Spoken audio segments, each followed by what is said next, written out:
Mac. Yankees.com.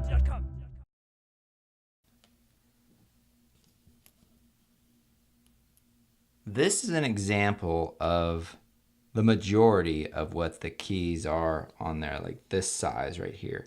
And what you have underneath is this plastic scissor hinge that's attached to the key underneath. So what you're actually doing is you're separating this hinge from that key when you actually slide the tool underneath. So let me see if I can give you a side view of this. You can kind of see that right there, how it drops right there.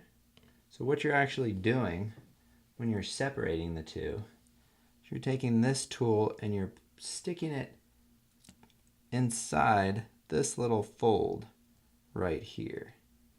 And then when you press in, that snaps that right off.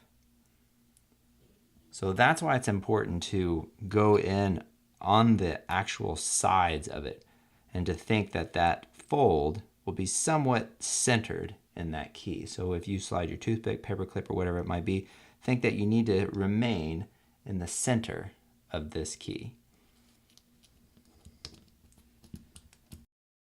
We're going to remove the 7 key. Take whatever you're using, place it right up in the front. I'm just going to start wedging that up just a little bit. Just opening it up kind of like it's a little bit of a lid on a box. And you just want to wedge it up just a little bit.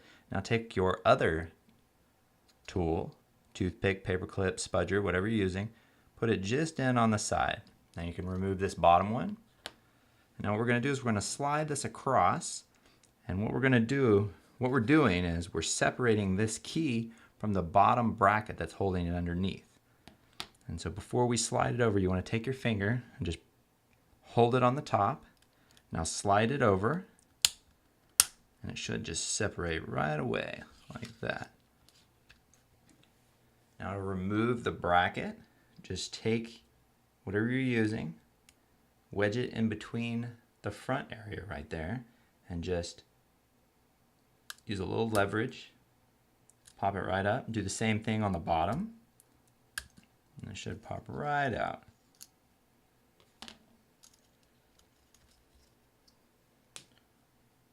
Now to replace your new bracket, what you're going to do is on the bracket, you'll notice there's a wider part at the bottom and it's a little tapered towards the top. So this corresponds to how it should lie on the keyboard.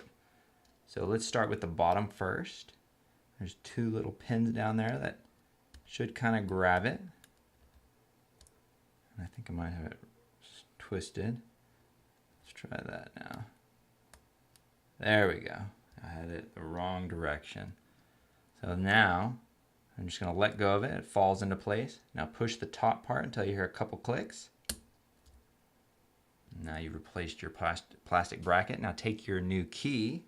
In this case, it's the 7 key. And what you do is you just place it, drop it right on top. Put your finger, and we're going to push down until we feel several clicks. And you might have to wiggle your finger around a little bit.